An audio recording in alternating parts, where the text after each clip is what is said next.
이미 오래전의 이야기입니다. 스코틀랜드의 습속 한 동네에 강아지 한 마리가 나타났어요. 그 강아지는 너무도 더러웠고 오랫동안 길을 헤맸는지 굶주림에 거의 죽어가고 있었어요. 처음에 사람들은 별로 신경을 쓰지 않았어요. 근데 나중에 가만히 보니까 강아지 목에 이름표가 달랑달랑 붙어 있는 거예요. 아마도 주인이 있을 거라 생각을 하고 그 강아지를 어렵게 붙들었습니다. 그 개의 이름을 보니까 밥스예요, 밥스. 근데 이름만 써 있는 게 아니라 그 밑에 작은 글자들이 있더라는 거예요. 그 글자들을 보니까 나는 이 나라 왕에게 속했다라는 글이 적혀 있는 거예요. 왕의 강아지예요. 깜짝 놀랐습니다. 얼마 전에 왕 내외가 에딘버러 성에 휴가를 왔다가 아마 이 강아지를 잃어버린 것 같아요. 그 강아지는 즉시 안전하게 보호가 되었고요. 왕에게 전달되었습니다. 왕의 소유니까. 사랑하는 여러분, 하나님께서는 우리 인생을 인도해 주시는 목자이십니다. 즉 우리가 어디를 헤매고 있든지 간에 우리에게 지난 월요일 새벽 아침에 로마서 말씀을 시작하면서 우리가 그때 말씀 속에서 들었잖아요. 그리스도를 위하여 무엇보다 그리스도의 것. 우리가 그리스도의 것이라고 하는 이 이름표만 우리의 신앙 삶에 분명하다고 하면 그러면 즉각적인 보호가 주어지게 되며 확실하게 우리 주인에게로 인도된다는 바로 그 말씀을 우리에게 하고 계시는 거예요.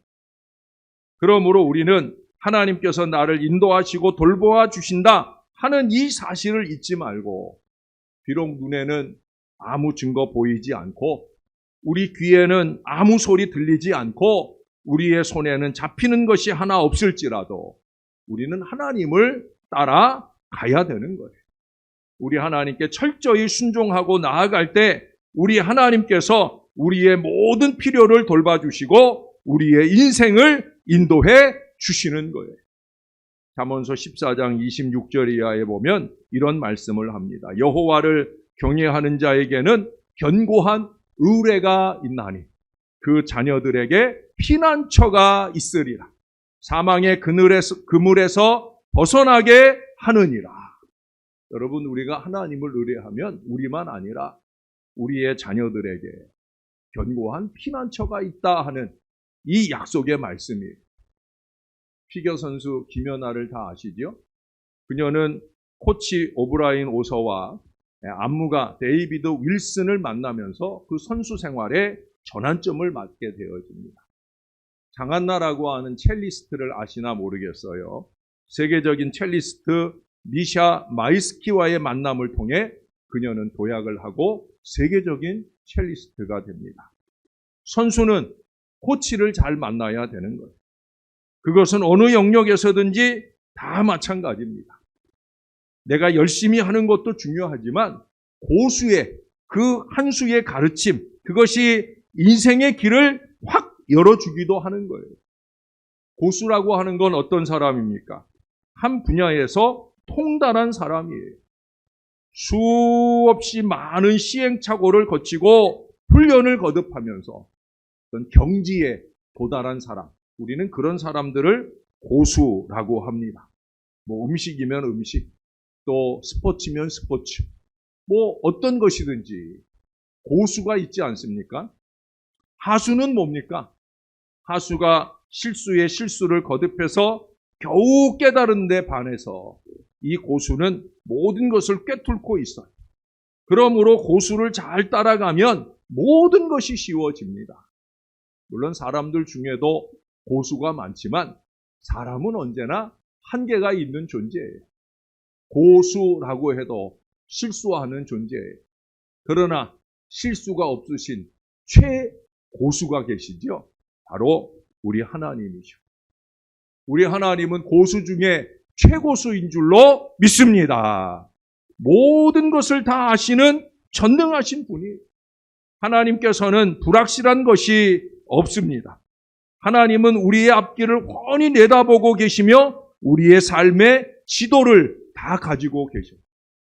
우리가 어느 길로 가는 것이 가장 바른지 이미 다 알고 계신다는 거예요.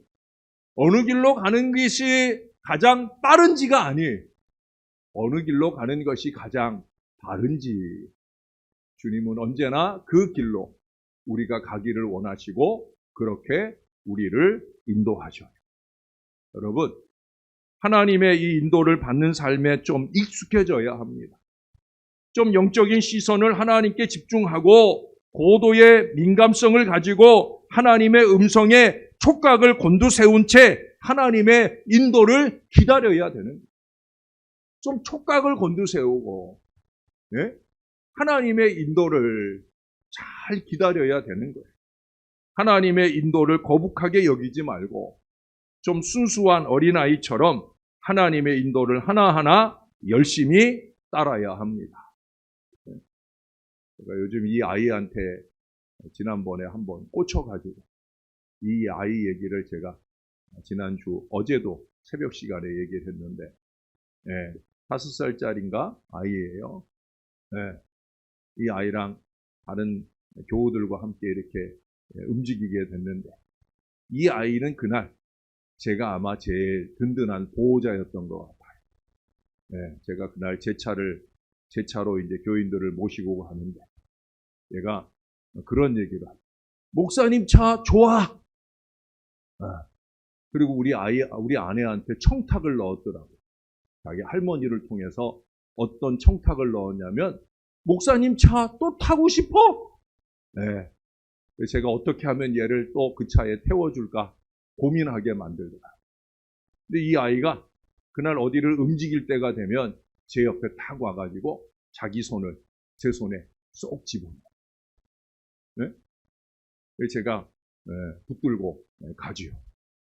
그리고 이 아이를 가장 좋은 자리, 예쁜 자리에 놓고 제가 사진도 찍어줬어요.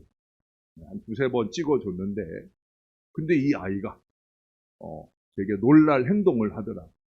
자기가 사진 찍고 좋았던 자리, 제 손을 탁 잡더니 저를 이끌고 그리로 가더라고요.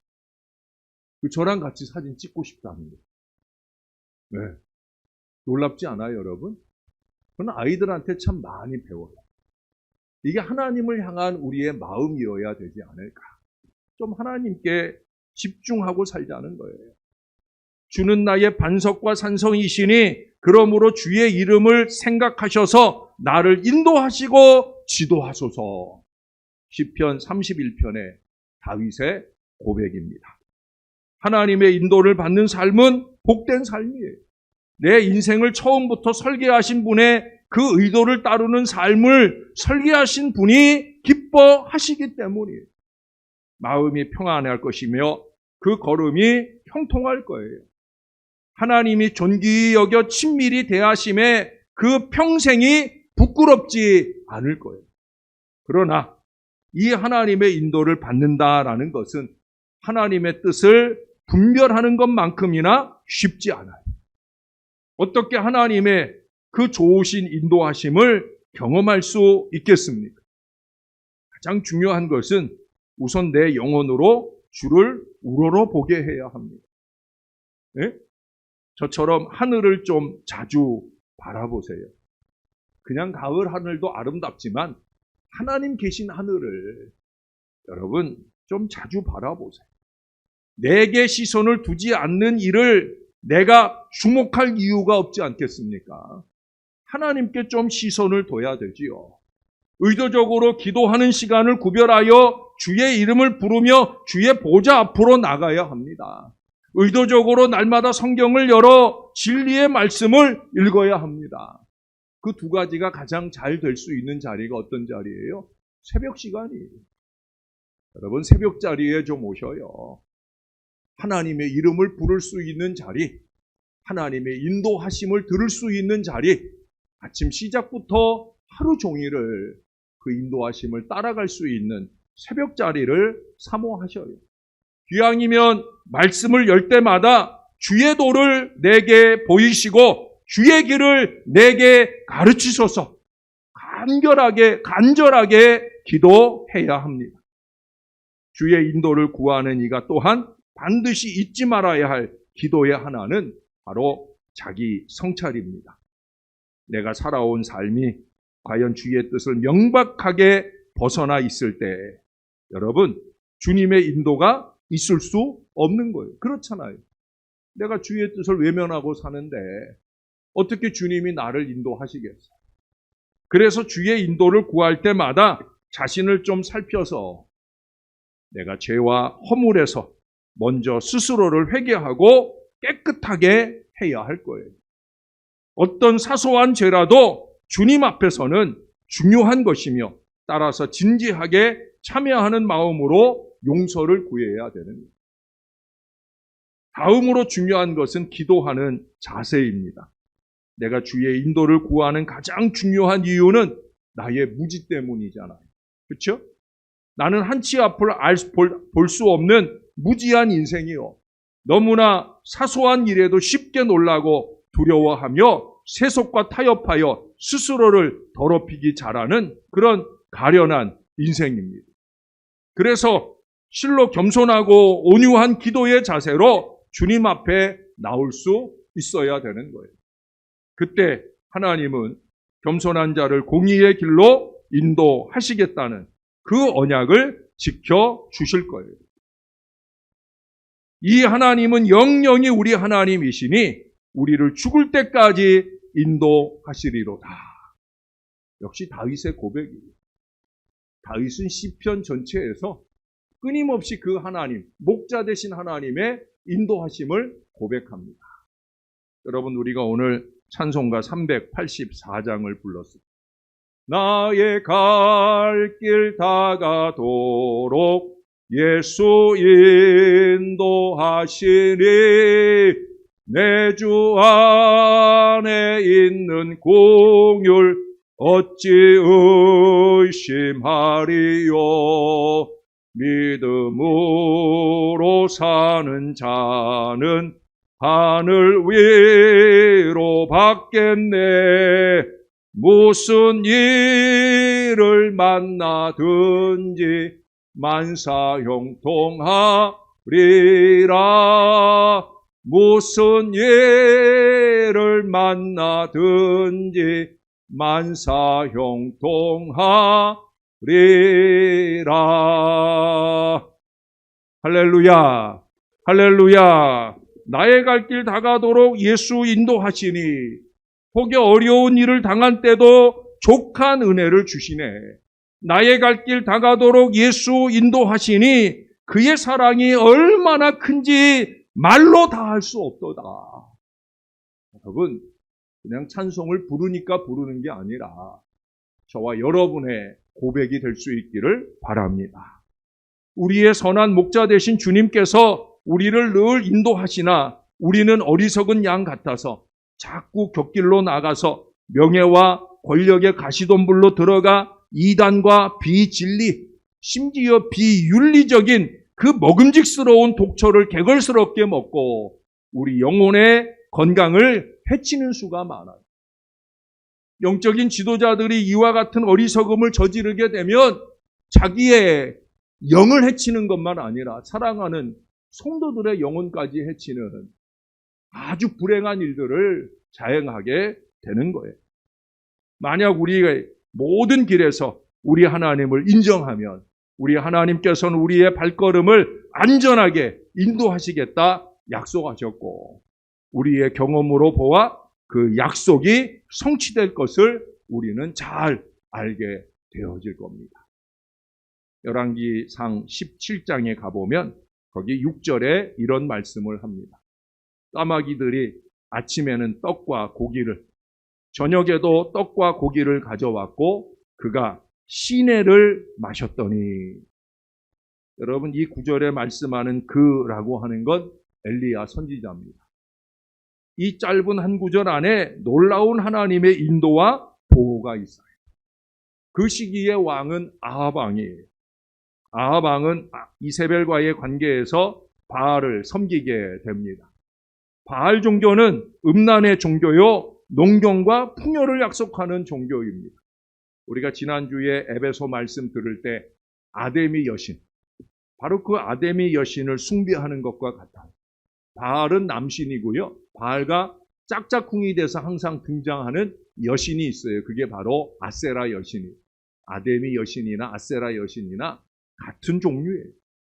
근데 이들은 풍요의 신들이기 때문에 농사와 관련하여 비를 준다는 거예요.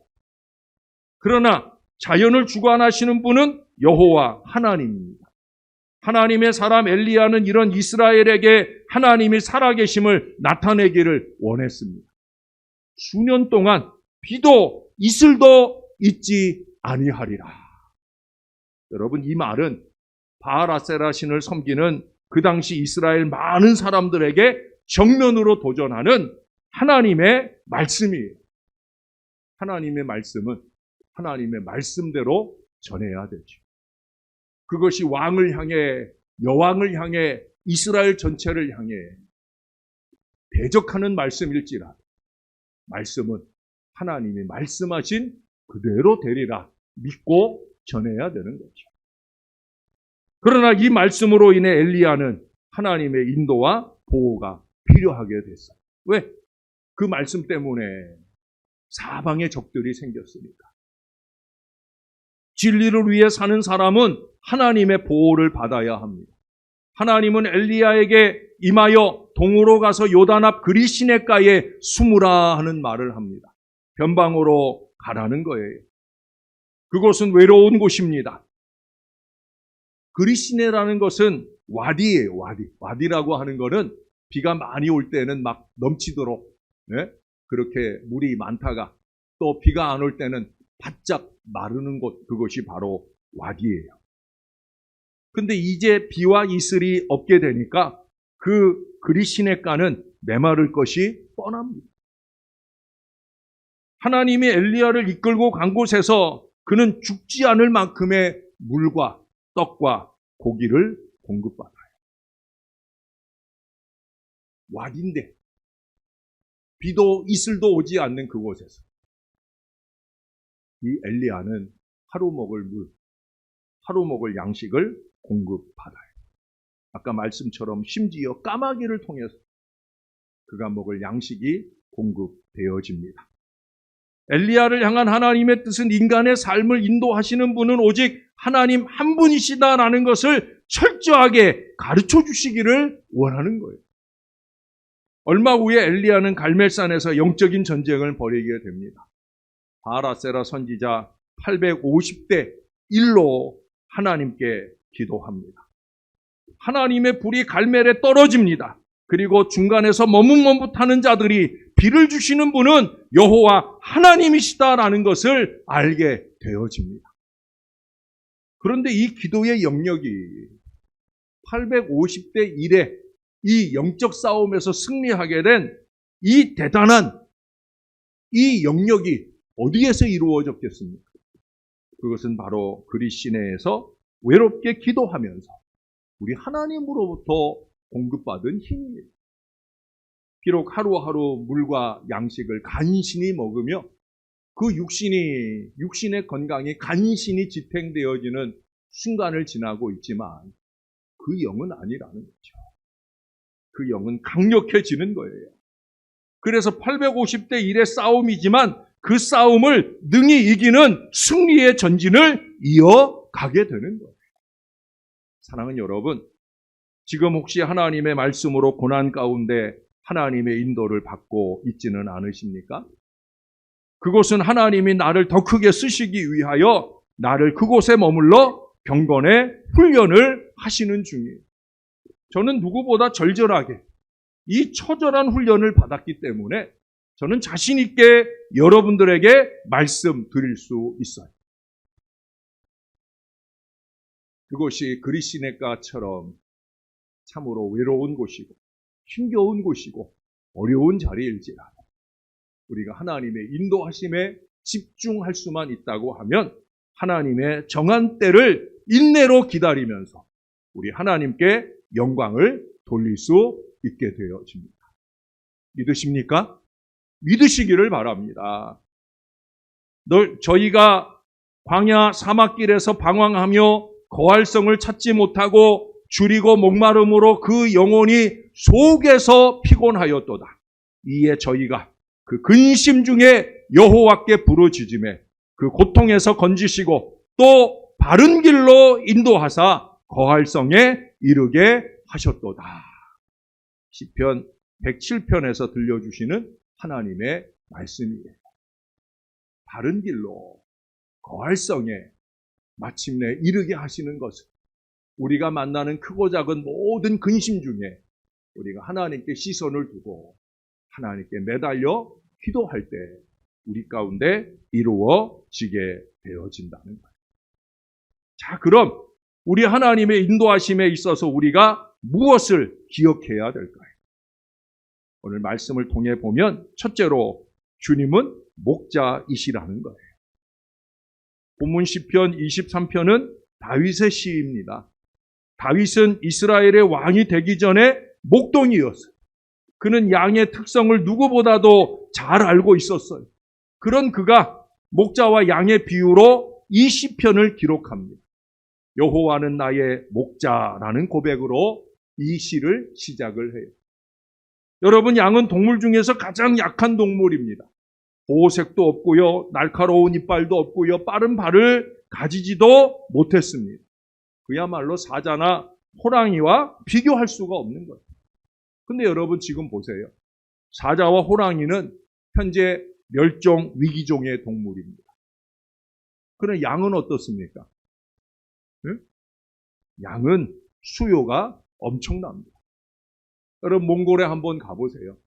어딘지 나가면 양이 정말 벌떼같이 몰려다녀요. 우르르 우르르. 수요가 엄청나요. 이유가 무엇입니까? 양은 목자가 있기 때문이에요. 양은 절대 혼자 살아갈 수 없는 동물입니다. 목자의 인도가 있어야 살아갈 수 있는 동물이에요. 다윗은 분명하게 그 사실을 알았기 때문에 여호와는 나의 목자라고 고백하고 있는 거예요. 철저히 목자 대신 하나님만 의지하겠다라는 고백입니다. 새벽 기도에 열심 내시는 오늘 여선구 우리 안수 집사님께서 오늘 기도의 말미에 오늘 설교의 본문으로 기도를 하셨잖아요. 네? 오늘 제가 이 본문 갖고 설교할 거 모르고 준비하셨을 텐데 할렐루야. 여러분, 여호와가 나의 목자다. 네? 이게 우리 집사님만 아니라 저와 여러분 우리 모두의 고백이 될 수 있기를 바랍니다. 따라서 한번 고백해 보십시다. 하나님은 나의 목자이십니다. 아멘? 이거 그냥 목사가 하라니까 하는 게 아니라 여러분 새벽 아침에 눈을 뜨면 제일 먼저 이 고백을 드리세요. 하나님, 나의 목자이시오니 오늘 하루 잘 인도해 주세요. 이 고백을 해야 되는 거예요. 두 번째로요. 기적이 아니라 푸른 풀밭과 잔잔한 시냇물로 인도하셔요. 예? 여기 보면은 잔잔한 시냇물이에요. 쉴만한 물가, 잔잔한 시냇물이. 제가 일부러 잔잔한 시냇물이라는 표현을 썼어요. 왜 그래요? 다윗은 여호와가 목자가 되셔서 자신을 푸른 초장에 누이시며 쉴만한 물가로 인도하신다 고백을 합니다. 양은 초식동물입니다. 매일 풀을 먹어야 되고요. 물을 마셔야 살 수 있는 동물이에요. 어제도 물을 먹었고 풀을 마셨어요. 거꾸로 얘기했죠. 풀을 먹었고 물을 마셨어요. 그리고 오늘도 풀을 먹고 물을 마셔요. 어제만 특별히 풀이 있었던 게 아니죠. 늘 풀을 먹고 물을 마셔요. 그게 일상적으로 목자가 인도하는 양의 삶입니다. 여러분, 우리 신앙도 마찬가지예요. 뭐 무슨 특별하고 대단히 기적적인 방법으로 하나님이 인도하신다, 그런 생각을 여러분 버리셔요. 그 대단한 기적이 필요한 때는 우리가 어려움 만날 때예요. 여러분, 대단한 기적이 필요한 어려움을 만나는 게 좋아요? 잔잔한 시냇물로 날마다 인도하시는 게 좋아요? 뭐 말하나 마나 후자 아닙니까? 잔잔한 시냇물의 은혜가 더 좋은 거 아니겠습니까? 예? 환상 중에 주님이 나타나고 특별하고 기적적인 체험을 하는 그런 사람들만 하나님이 인도하시는 게 아니란 말이에요. 그런 일이 일어날 수는 있지만 그건 특별한 경우이고요. 그런 특별한 것만 주의하고 있다고 하면 일상적으로 우리를 인도하고 계신 주님께 감사하기 어려운 것. 어제도 우리는 밥을 먹고 살았고요. 오늘도 또 우리는 밥을 먹고 살아갑니다. 이렇게 일상적인 잔잔한 삶 가운데 하나님은 우리를 인도하고 계시다라는 거예요. 그래서 순간순간 은혜요, 기적임을 깨달아야 됩니다. 여러분, 잔잔한 삶으로 인도하시는 중에 우리가 하나님을 향한 시선을 놓치지 않으면 우리는 매 순간 감사할 수 있어요. 한 끼의 밥을 앞에 두고도 형식적인 기도를 하는 게 아니라 정말 하나님의 은혜를 감사하면서 그 일용할 양식을 먹을 수 있는 것. 하루의 삶을 마치고 잠자리에 들 때 오늘 나의 삶을 잔잔하게 인도하시고 이끌어 주신 그 하나님의 은혜에 감사할 수 있는 거예요. 양들을 인도했던 목자와 같은 우리 하나님이 내 목자가 되셔서 나를 일상의 삶으로 인도해 주시고 계시기 때문에 우리는 이 은혜에 대한 감사의 고백이 날마다 넘쳐야 될 줄로 믿습니다. 한 번만 더 고백해 보십시다. 잔잔한 시냇가로 인도하소서. 잔잔한 시냇가로 인도하소서. 그러시기를 주님의 이름으로 축원합니다. 사람이 마음으로 자기의 길을 계획할지라도 그의 걸음을 인도하시는 이는 여호와시니라. 내가 곧 길이요 진리요 생명이니 나로 말미암지 않고는 아버지께로 올 자가 없느니라. 진리의 성령이 오시면 그가 너희를 모든 진리 가운데로 인도하시리니 그가 스스로 말하지 않고 오직 들은 것을 말하시며 장래일을 너희에게 알리시리라. 끊임없이 이 은혜의 약속을 주고 계십니다. 여러분, 마지막 세 번째로 드릴 말씀이면요. 안타깝게도 유대 땅에는요, 깊은 골짜기가 많이 있어요.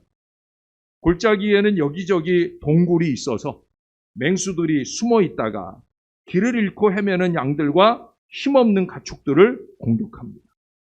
여기 오늘 4절에 말씀하는 그야말로 사망의 음침한 골짜기가 도처에 있어요. 우리가 길을 잃어버리지 않고 목자의 인도를 잘 따라가기만 하면 잔잔한 시냇물의 은혜를 늘 누릴 수 있어요. 근데 문제는 서두에도 말한 것처럼 자기 성찰이 필요한 자기 고집으로 사는 안타까운 인생들은 자기 길을 가다가 목자를 잃어버려요. 네? 이 골짜기가 사망의 골짜기인 줄 모르고 자기 고집으로 그 길을 가다가 안타깝게도 그 어려움을 만나게 되어집니다. 이처럼 우리 인생길에도 언제나 잔잔한 호수와 푸른 초장, 쉴만한 물가만 있는 것이 아니더라는 거예요. 때로는 사망의 음침한 골짜기에서 완전한 좌절과 실패를 맛보면서 밤마다 심상을 적시는 그 눈물을 흘릴 때가 우리에게도 일어날 수 있어요. 그러나 여러분, 우리는 두려워할 필요가 없다는 사실이에요. 비록 우리의 어리석음으로 그런 자리에 가게 되는 순간을 만나게 됐을지라도 선한 목자이신 우리 주님께서 우리와 늘 함께하면서 지팡이와 막대기로 안위하여 주시기 때문입니다. 주님께서는 이미 우리의 아픔을 다 알고 계셔요. 때문에 주님은 우리가 주님께 나와 우리의 아픔을 털어놓기를 기다리고 계셔요. 매매 목자 대신 주님께서 우리의 기도의 음성을 들으시기를 소원하는 그 간절한 무릎꿇음이 우리에게 있다고 하면 우리를 이미 열심히 찾아다니고 계시는 우리의 목자는 우리의 그 애달픈 기도 소리를 다 듣고 계시다라고 하는 거예요. 사랑하는 여러분, 주님께 나와야 됩니다. 기다리고 계시는 주님께 아뢰어야 된다는 거예요. 우리의 힘으로는 회복할 수 없는 중병이지만 낫고자 하는 믿음으로 주님께 나아간다고 하면 주님은 우리를 안전하고 쉴만한 곳으로 인도해 주실 거예요. 사랑하는 여러분, 정말 여호와는 나의 목자다. 이 고백이 저와 여러분의 마음속에 있다고 하면 좀 그 목자에게 철저히 의지하고 매달리는 그 믿음을 좀 보이시지 않은 거예요. 날마다 그 인도하시는 은혜 안에 온전히 거하고 사는 저와 여러분. 그래서 저와 여러분이 함께 하는 것도 행복하지만 저와 여러분이 함께 목자이신 주님과 동행하는 더 행복한 은혜의 미래를 주 안에 잘 사시게 되기를 우리의 목자 되시는 예수님의 이름으로 간절히 축원합니다. 기도하겠습니다. 좋으신 아버지 감사합니다. 목자 되신 주님, 우리가 늘 알고 있지만 다시 한번 하나님은 나의 목자다. 이 고백을 주 앞에 드리며 주의 인도하심을 따라갈 우리의 믿음 되기를 소원하며 아랠 수 있도록 인도해 주시니 감사합니다. 저와 이 모든 양들의 하루하루 날마다의 삶이 목자이신 주님을 잘 바라보고 따르는 삶이 되게 도와 주시옵소서. 잔잔한 시냇물로 우리를 인도해 주시는 우리 주님의 은혜를 늘 기억하고 사는 하나님의 사람들 될 수 있도록 또 혹여 우리의 삶 가운데 사망의 음침한 골짜기 같은 처참한 순간을 만날 때라도 우리의 시선을 여전히 주께로 향하며 우리의 간절한 기도로 주님 앞에 외치고 기도할 하나님의 사람들 되게 하여 주시옵소서. 우리를 선한 길로 인도하시는 하나님의 그 온전하신 인도하심을 따라가 승리의 자리로 나아가는 하나님의 양들이 다 될 수 있도록 저와 이 모든 주의 자녀들을 지켜 주시옵소서. 우리의 구주 되시는 예수님의 이름으로 간절하게 기도합니다. 아멘.